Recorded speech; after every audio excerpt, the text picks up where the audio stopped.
الحق امانت من اللائبین، کوئی بات بھی ہے یا صرف کھیل تماشا لے کر آئے ہو؟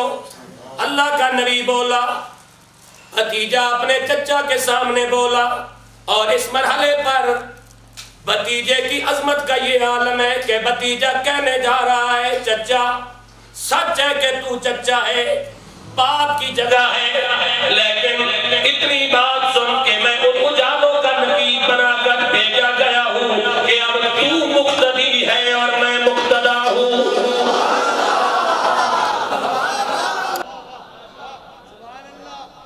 بولو سبحان اللہ۔ حضرات میں کیسے سمجھاؤں، میں کیسے سمجھاؤں؟ قالوا اتنا بالحق امانت من اللائبین، یہ اللہ رب العالمین کی مرضی ہے کہ وہ کس سے دین کا کام لے، کیونکہ وہ اس بات کا محتاج نہیں ہوتا کہ کون کتنی بڑی برادری کا مالک ہے، کون کس برادری سے تعلق رکھتا ہے، وہ اس بات کا محتاج نہیں کہ سید سے کام لے یا عباسی سے، علوی سے کام لے یا آوان سے، قریشی سے کام لے یا ہاشمی سے، وہ کس سے کام لے وہ اس بات کا محتاج نہیں، اپنے دین کی سربلندی کے لیے چاہے تو چڑیوں سے کام لے لیتا ہے۔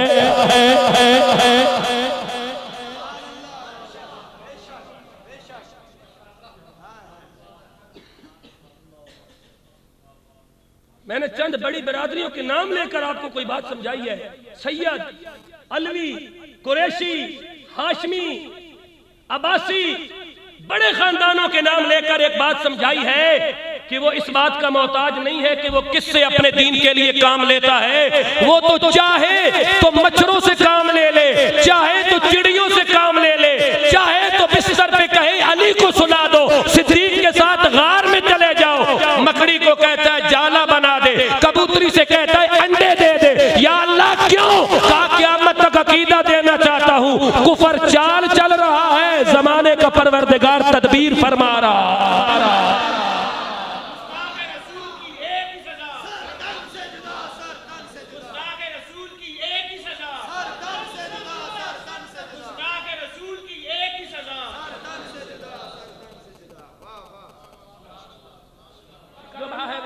کتاب کو جاری رکھیں۔ قالوا اجئتنا بالحق امانت من اللائبین،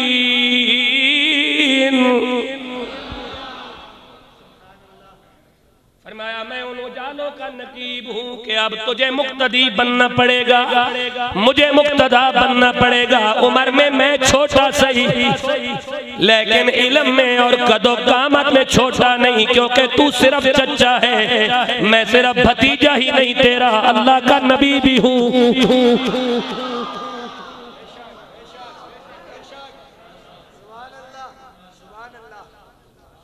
آپ بات کر رہے تھے نا پیر جماعت علی شاہ کی، سید بھی ہے، فخر السعادات بھی ہے، وقت کے شیخ القرآن بھی ہے، شیخ الحدیث بھی ہے، علامہ بھی ہے، فہامہ بھی ہے، مفسر بھی ہے، مؤرخ بھی ہے، سب کچھ اپنے دامن میں رکھتا ہے۔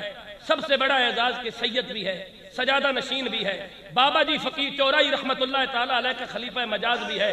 جس وقت غازی علم و دین شہید کے ماتھے کی طرف بوسہ دینے کے لیے بڑھا نا تو نیچے جھکا پیر جماعت علی شاہ اور فوراً سر اٹھایا اور بھاگ کے قدموں کی طرف چلا گیا اور قدموں پہ بوسہ دیا تو اقبال قدموں کی طرف کھڑے تھے، اقبال نے کندھے سے پکڑ کے جھنجھوڑ کے کہا پیرو خیر ہوئے، سر والے پاسے بوسہ نہیں دیتا، پیرا والے پاسے کیوں دے رہے ہو؟ تو پیر جماعت علی شاہ نے جو جملہ کہا تھا وہ یہ کہا سر والے پاسے بوسہ دینا چاہتا تھا لیکن مجھ سے پہلے رسول اللہ جھک گئے تھے بوسہ دینے کے۔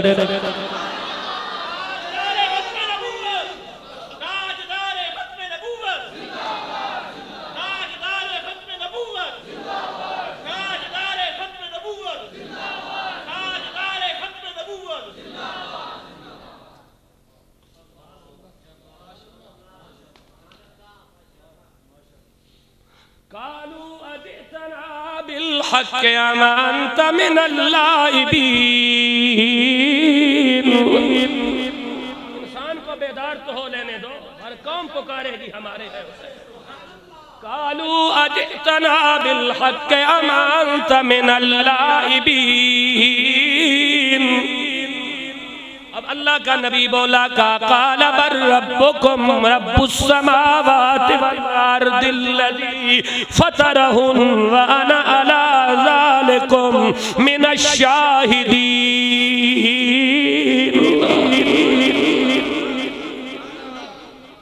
قال بل ربکم رب السماوات والارض الذی فطرہن وانا علی ذالکم من الشاہدین.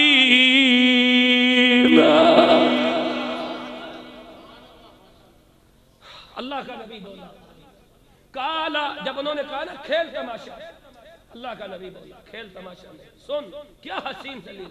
کہا قال بل ربکم رب السماوات والارض الذی فطرہن وانا ذالکم وانا علی ذالکم من الشاہدین. کھیل تماشا نہیں، میں ان اجالوں کا نقیب ہوں اور مجھے اس توحید کو پہنچانے کی ذمہ داری سونپی گئی ہے.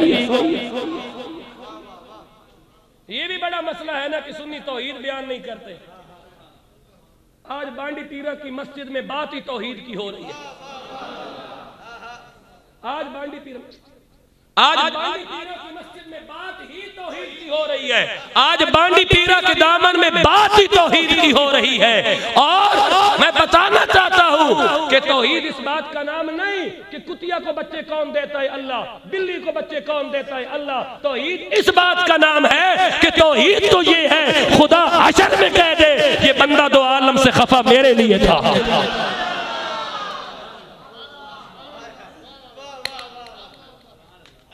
مرغی کس پیر کے پاس جاتی ہے کہ اسے کون بچے دیتا ہے؟ کتی کس پیر کے پاس جاتی ہے اسے کون بچے دیتا ہے؟ یہ توحید ہے یا مسجد کا تقدس پامال کرنا ہے؟ توحید تو یہ ہے خدا حشر میں کہہ دے یہ بندہ دو عالم سے خفا میرے لیے.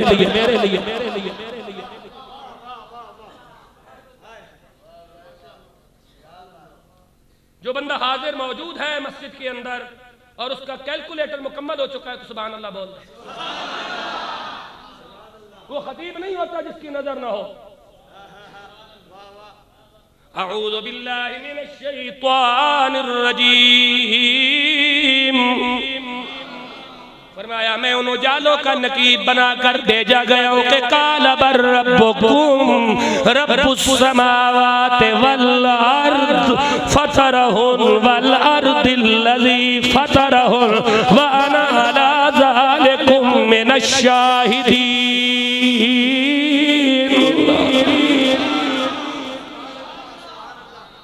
فرمایا میں اس اللہ کی بات کرنے آیا ہوں جو زمین و آسمانوں کا خدا ہے اور فطرہن اسی نے سب کچھ پیدا کیا وانا علی ذالکم من الشاہدین. میں ادھر ٹائم زیادہ لگ جائے گا من الشاہدین پہ، بس میں ایک اشارہ کرتا ہوں. میں اس اللہ کی بات کرنے آیا ہوں جس نے زمین بھی پیدا کی، فطرہن سب کچھ اسی نے پیدا کیا، وانا علی ذالکم من الشاہدین. ابراہیم کہہ رہا ہے میں اس بات کے اوپر گواہ ہوں. بس میں اس کی تفسیر میں جاتا ہی نہیں ہوں، کم لمبا ہو جائے گا. وانا معکم من الشاہدین وانا علی ذالکم من الشاہدین. میں سارے عمل کے اوپر گواہ ہوں. تو گواہ وہی ہوتا ہے جو سنے بھی اور دیکھے بھی. یہ ہے قرآن.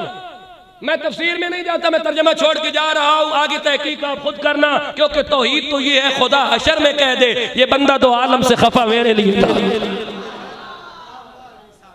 مسجد کے باہر موٹا کر کے یا اللہ مدد لکھنا اور ہے، اور دل کے اندر رب کی یاد کو بسا لینا اور ہے. وانا علی ذالکم من الشاہدین.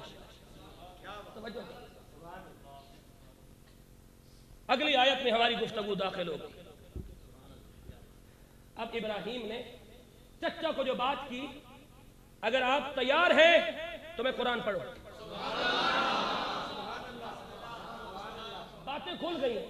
جہاں روکنا ہوا مجھے روک دینا، بس جہاں سٹاپ کرنا ہوا سٹاپ کر دینا, مجھے نہیں پتا کتنا ٹائم گزر چکا ہے.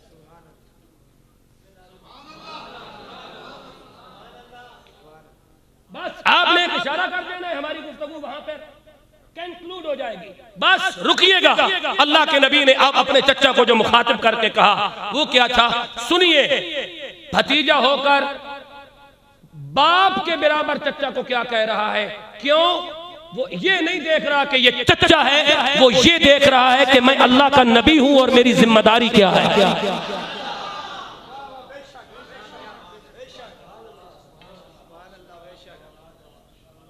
ایک شیخ کی, ایک عالم کی, ایک مرشد کریم کی, ایک علم نبوت کے حقیقی وارث کی اور مشن نبوت کے حقیقی نمائندے کی اور ترجمان کی ذمہ داری کیا ہوتی ہے کہ باطل کو کچل ڈالنا. اور بے جان بتوں کے بارے میں جاندار ابراہیم کیسا جاندار پیغام دیتا ہے. تیار ہے تو قرآن پڑھ دیں. فرمایا بسم اللہ الرحمن الرحیم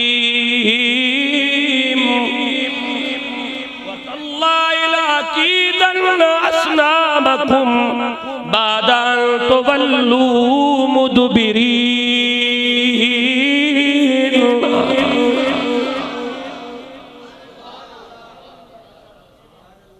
اجالوں کا نقیب اندھیروں کے رقیب سے کہہ رہا ہے وَتَاللَّهِ لَأَكِيدَنَّ أَصْنَامَكُمْ أَن تُوَلُّوا بَعْدَ أَن تُوَلُّوا مُدْبِرِينَ. فرمایا وقت آنے دو میں تمہارے ان بتوں کو ریزہ ریزہ کر دوں گا. سبحان اللہ, اتنی نہیں بنتی, اس سے بلند بنتی ہے. وَتَاللَّهِ, اگر یہ اشارہ تو نہیں, وَتَاللَّهِ لَأَكِيدَنَّ أَصْنَامَكُمْ بَعْدَ أَن تُوَلُّوا مُدْبِرِينَ.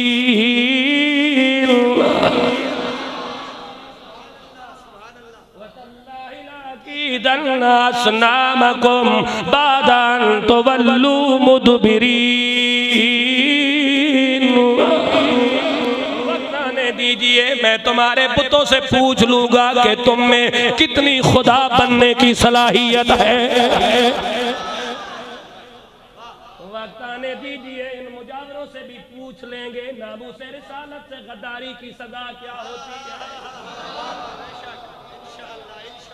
وَتَاللَّهِ لَأَكِيدَنَّ أَصْنَامَكُمْ, کیونکہ اسلام تعویذ فروشی کا مذہب نہیں, اسلام تو ایمان کی حفاظت کا مذہب بن کے آیا ہے. وَتَاللَّهِ لَأَكِيدَنَّ أَصْنَامَكُمْ بَعْدَ أَن تُوَلُّوا مُدْبِرِينَ. فرمایا وقت آنے دیجئے تمہارے بتوں سے پوچھ لوں گا. وقت گزرتا گیا, قوم کا سالانہ میلہ آ گیا, لکی ایرانی سرکس اور موت کا کنواں لگ گیا, جھولے لگ گئے, قوم کی عید کا دن آ گیا. قوم نے ابراہیم کو بھی انوائٹ کیا کہ میلے پہ ضرور آنا. اللہ کے نبی نے کہا اگر سیٹ نے اجازت دی تو ضرور شرکت کروں گا. اور دل کے اندر یہ خیال ہے کہ اے روحانیت کے بیماروں, تم ذرا جاؤ تو صحیح نا, آج تمہارے جھوٹے خداؤں سے پوچھ لیتے ہیں کہ کس طرح خدائی کے جھوٹے دعوے کیے جاتے ہیں,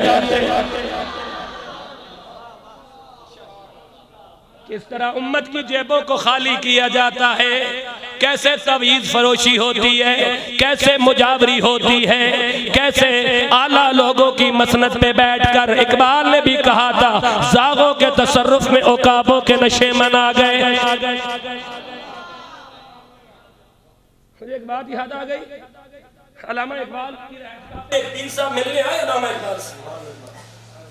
حضرت صاحب ایک پیر صاحب ملنے آئے علامہ اقبال سے, تو اقبال کے محلے میں ایک مرید بھی رہتا تھا, ان پیر صاحب کا نام میں نہیں لیتا پیر صاحب کا, اس کے اندر بھی راز ہوتے ہیں. اللہ تعالیٰ نے بھی حکمت کو قرآن میں بار بار بیان کیا. کون تھے مجھے معلوم ہے. تو اقبال کے محلے میں پیر صاحب کی بھی مرید رہتے تھے. انہوں نے کہا کہ چلو اقبال کے گھر میں ہمارے پیر صاحب آئے تو چلو دستبوسی کرائیں. تو مرید تشریف لے گئے اقبال کے گھر پہ, بیل دی, دستک دی, اوپر والی منزل پہ اقبال نے بلا لیا, کبیر صاحب سے ملنا ہے، کہا اندر ڈرائنگ روم میں موجود ہے، ملیے، ملے، ہاتھ چومے، کہا حضور والا پتہ چلا تھا آپ تشریف لائے ہیں تو میں نے کہا ملاقات کر لوں، 100 روپے کا مقروض ہوں تو آپ دعا فرما دیں۔ پیر صاحب نے دعا کی، یا اللہ اس کا قرضہ اتار دے برحمتک یا ارحم الراحمین۔ بیٹا آپ کو اجازت ہے۔ مرید نے جیب میں ہاتھ ڈالا، 10 روپے نکالے، پیر صاحب کو پیش کیے، اقبال مسکرا پڑا۔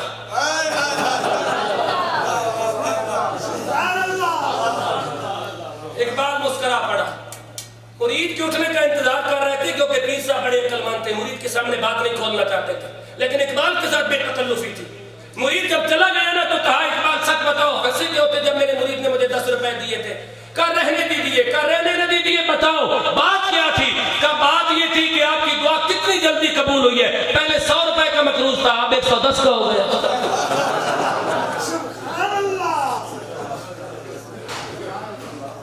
اس مقام پہ اقبال نے کہا تھا کہ گھر پیر کا ہے بجلی کے کمکموں سے روشن، مرید بیچارے کو مٹی کا دیا بھی میسر نہیں۔ یہ اس مقام پہ اقبال نے کہا۔ جو بندہ ذہنی طور پہ موجود بیٹھا سبحان اللہ بولے۔ قرضے سارے اتارنے، قرضے سارے اتارنے، مجھے بڑے قرضے رہنے، قرضے اتارنے، کیونکہ یہ مسئلہ فتح علوی کی ذات کا نہیں، یہ مسئلہ ان علماء کی ذات کا نہیں، یہ مسئلہ تہاڈی ذات کا نہیں، یہ مسئلہ حسین دے بابا دی ذات کا ہے۔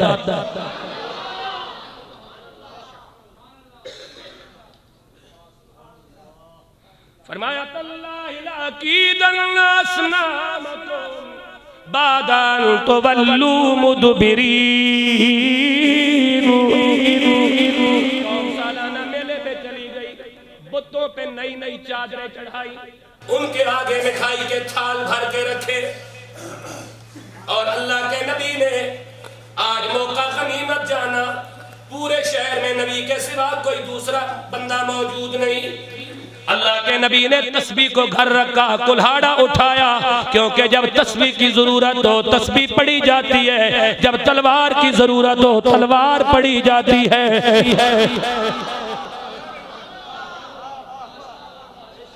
یہ آپ کو غلط مشورہ دے دیا گیا کہ صرف تسبیح پہ اللہ اللہ ہوتا ہے، کبھی کلہاڑی اور تلوار پہ بھی اللہ اللہ کیا جاتا ہے۔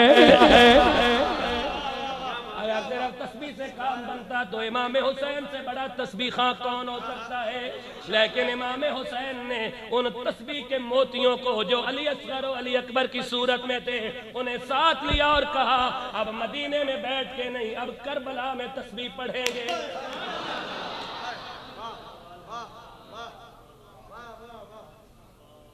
اللہ کے نبی نے تسبیح کو گھر چھوڑا، جلدی جلدی اللہ کے نبی نے تسبیح کو گھر چھوڑا، کلہاڑا اٹھایا اور چلے گئے بت خانے کے اندر، اور اللہ کا قرآن کہتا ہے فَجَعَلَهُمْ جُذَاذًا إِلَّا كَبِيرًا لَهُمْ لَعَلَّهُمْ إِلَيْهِ يَرْجِعُونَ۔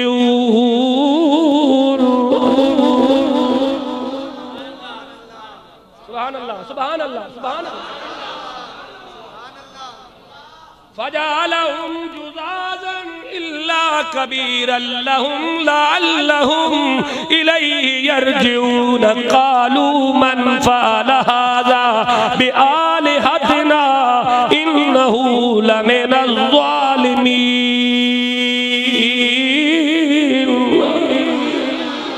قَالُوا سَمِعْنَا فَتًى يَذْكُرُهُمْ يُقَالُ لَهُ إِبْرَاهِيمُ قالوا فأتوا به على أعين الناس لعلهم يشهدون۔ اللہ کے نبی بت خانے میں داخل ہوئے، اللہ کے نبی بت خانے کا دروازہ کھولا، اندر داخل ہوئے، بتوں کو دیکھا لائن پہ لگے ہیں بت، اوپر اطلس و کم خواہ